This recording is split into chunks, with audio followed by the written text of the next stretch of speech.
ẹ bá mi pè é o. Àfínjú. Kí lorúkọ rẹ̀? Àfínjú. Rédíò. Àfínjú. Gbogbo èèyàn ló ń gbọ́ Àfínjú. Gbogbo èèyàn ló ń wo Àfínjú. Lórí WhatsApp. Àfínjú. Instagram. Àfínjú. Facebook. Àfínjú. Lórí X. Àfínjú. Lórí YouTube. Àfínjú. Lórí TikTok. Àfínjú. Kí lorúkọ rẹ̀? Àfínjú. Ẹ bá mi pè é o. Àfínjú. Rédíò. Àfínjú. Gbogbo èèyàn ló ń gbọ́ Àfínjú. Gbogbo èèyàn ló ń wo Àfínjú. Gbogbo èèyàn ló ń gbọ́ Àfínjú. Gbogbo èèyàn ló ń wo Àfínjú. Rédíò. Àfínjú. Rédíò. Àfínjú. Rédíò. Àfínjú. Wherever you're listening or watching Radio Afínjú, the time is 3 p.m. Stay informed with news on Radio Afínjú.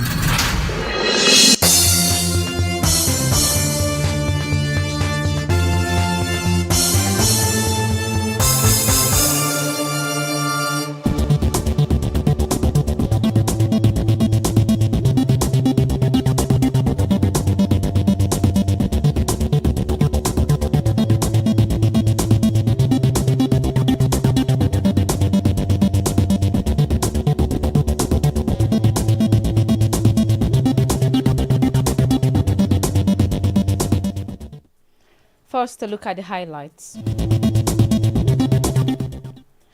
CBN set for workforce realignment. Tanzania opposition youth leader dumped at beach after abduction. U.S. President Joe Biden pardons son Hunter despite pledge not to. Good afternoon and welcome to the World News on Radio Afínjú. My name is Pearl Durotoye. The news in detail.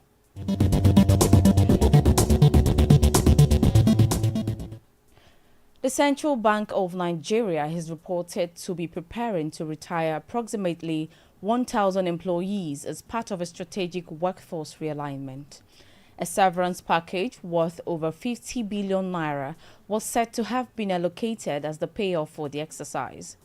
According to an insider, the retirement initiative is driven by the need to streamline operations and reduce staff members under the leadership of the Apex Bank's governor, Olayemi Cardoso. Reports say that a circular released 3 weeks ago by the CBN noted that the application for Early Exit Package EPP was open to all cadres of staff and will close by Saturday, December 7. Exempted are those yet to be confirmed or who have served less than 1 year as of the date of publication, with the effective date of exit set at 31 December 2024. Officials disclosed that the Apex Bank was targeting the retirement of over 1,000 staff members, adding at least 860 staff from the various departments have already applied for the EPP.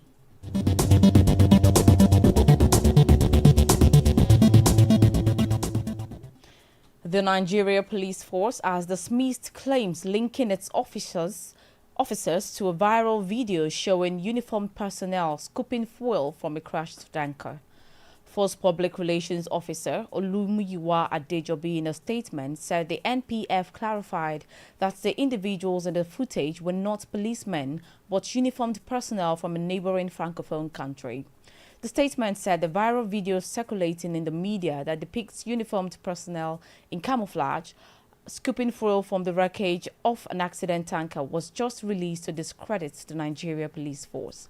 The NPF condemns the spread of disinformation and unverified content that it said undermines the integrity of the force.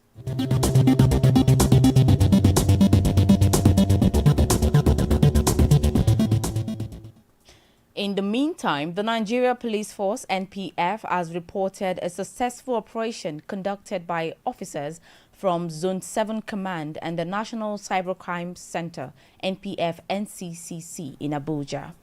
The police spokesman, Olumuyiwa Dejobi, via X revealed that the operation resulted in the arrest of 113 foreign nationals involved in sophisticated cybercrime activities, including internet fraud and marketing scams.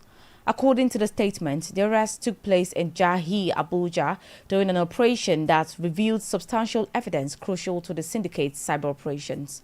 Items recovered during the operation include a Toyota Tundra vehicle, multiple laptops, smartphones and tablets, high-capacity servers, routers and drones, specialized cyber equipment and game consoles, identity cards, passports and travel documents, central processing units and communication devices.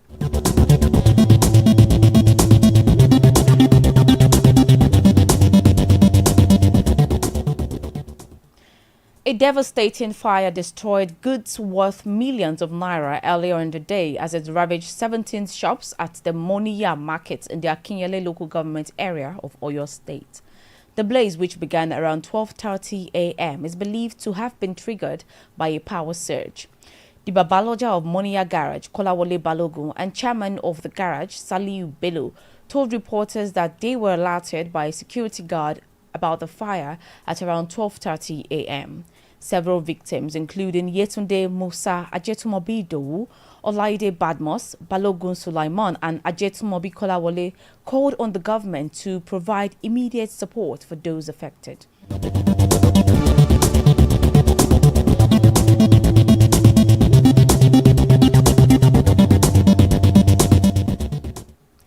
Away from Nigeria, Tanzanian opposition youth leader Abdul Nondo has been found after being dumped at a beach less than a day after he was reportedly kidnapped in the main city of Dar es Salaam.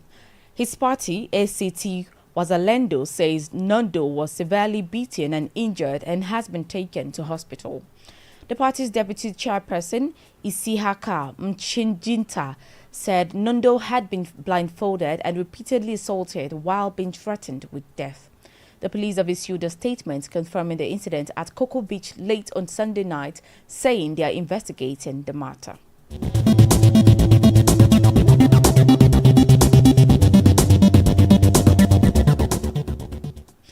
Elsewhere, a number of people died in a stampede at a stadium following fan clashes at a soccer match in the city of Nzerekore, southeast Guinea, the Prime Minister said, while an opposition group cited reports of dozens killed. Videos and pictures shared online showed victims lined up on the ground. In one video, over a dozen inert bodies could be counted, and several of them were children. Prime Minister Mamadou Ba said in a statement that the government deploys the incidents that marred the football match between the Labe and Nzerekore teams in Nzerekore. During the stampede, victims were recorded. He said local authorities were working to restore order. An opposition group said dozens of people were killed in the crash, adding that a final death toll had not yet been determined.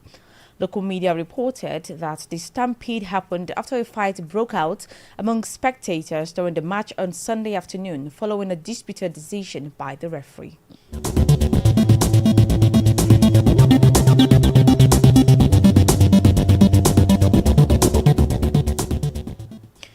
In Asia, a bear that ran amok in a supermarket in northern Japan has been caught 2 days after it attacked a worker, the latest in a surge of encounters between bears and people in the country.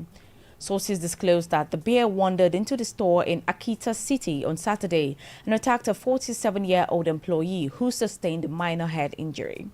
Citing the store manager, police said it was 2 more days before authorities were able to trap the animal, and in that time, it ransacked the meat section and damaged some shelves.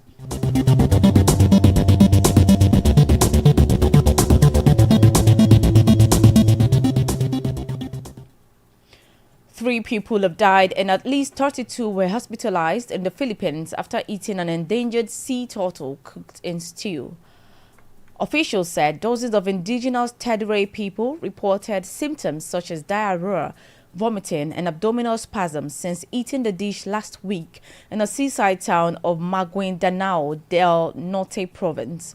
While it is illegal to hunt or consume sea turtles under the Philippines environmental protection laws, the marine creatures are still eaten as a traditional delicacy in some communities.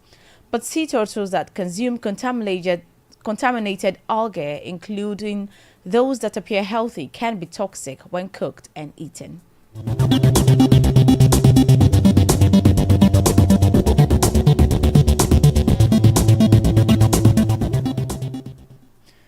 In Europe, Syrian and Russian jets are stepping up strikes on opposition forces in northern Syria in retaliation for the sudden offensive that has cost the regime control of the country's second-largest city, Aleppo.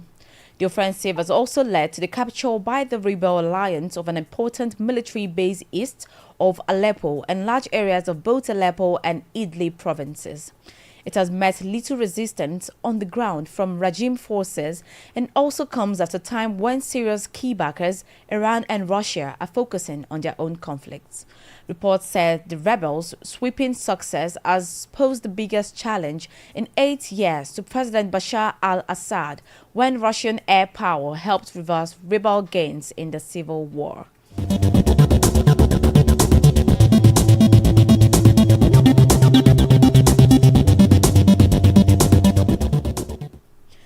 Belgium has enacted a law that grants sex workers the same rights and protection as other workers.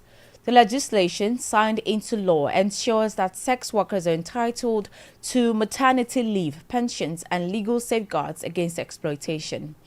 This decision followed widespread protests in 2022, during which sex workers demanded state support after being excluded from government assistance during the COVID-19 pandemic. Under the new law, sex workers are granted the right to refuse clients, decline specific acts, or stop an act at any point. Employers are also required to meet stringent standards, including maintaining hygienic premises, installing panic buttons, and ensuring the availability of clean linens and other necessities. The Belgian Union of Sex Workers has praised the legislation, calling it a major step toward ending discrimination against their profession.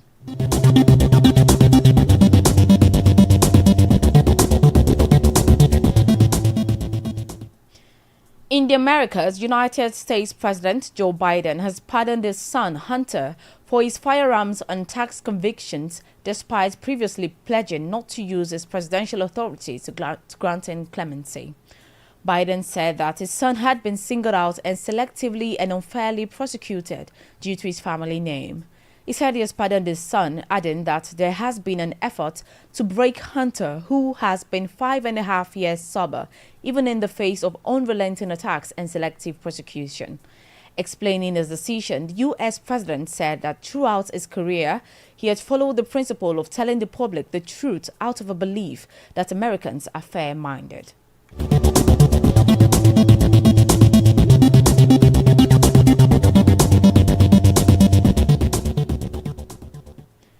In the Middle East, Palestinian medics said earlier today Israeli forces bombarded houses in overnight attacks in the northern Gaza Strip, killing at least 15 people in one of the buildings in the town of Beit Lahia. Several others were wounded in the attack and others were missing after a house providing shelter to displaced people was struck, with rescue workers unable immediately to reach them. The Palestinian Civil Emergency Service added that the 3 barely operational hospitals in the area were unable to cope with the number of wounded. Residents said clusters of houses were bombed and set some ablaze in Jalabia and in Beit Lahia and Beit Hanun, where the Israeli army has been operating for several weeks. They said Israeli drones had dropped bombs outside a school sheltering displaced families, suggesting this was intended to scare them into leaving. The Palestinians say Israel's army is trying to clear out of the northern edge of Gaza with forced evacuations and bombardments to create a buffer zone. The Israeli army has, however, denied this.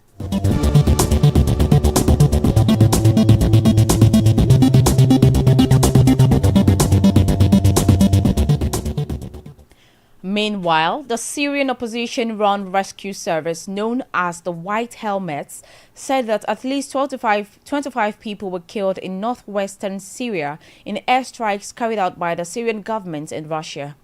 Military sources said Russian and Syrian jets struck the rebel-held city of Idlib in northern Syria on Sunday as President Bashar al-Assad vowed to crush insurgents who had swept into the city of Aleppo. The army also said it had recaptured several towns that rebels had overrun in recent days. Residents said one attack hit a crowded residential area in the center of Idlib, the largest city in the rebel enclave near the Turkish border, where around 4 million people live in makeshift tents and dwellings. According to rescuers at the scene, at least 7 people were killed and dozens injured. Syrian army and its ally Russia said they target the hideouts of insurgent groups and deny attacking civilians.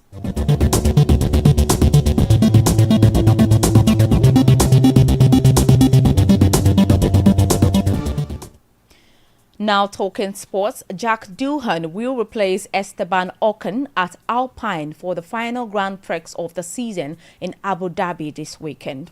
The Australian has already been signed to race for Alpine alongside Ocon's teammate Pierre Gasly in 2025.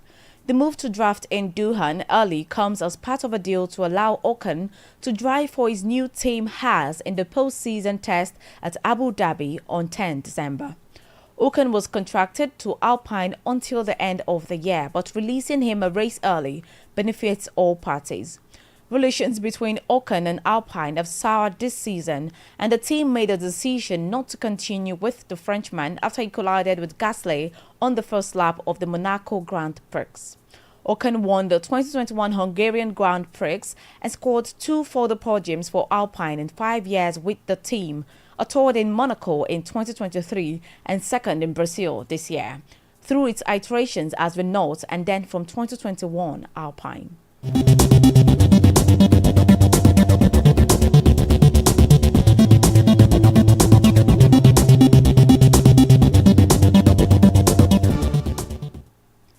Before we go, here again are the highlights. The Central Bank of Nigeria is reported to be preparing to retire approximately 1,000 employees as part of a strategic workforce realignment. Elsewhere, Tanzanian opposition youth leader Abdul Nondo has been found after being dumped at a beach less than a day after he was reportedly kidnapped in the main city of Dar es Salaam. In the Americas, United States President Joe Biden has pardoned his son, Hunter, for his firearms and tax convictions despite previously pledging not to use his presidential authority to grant him clemency.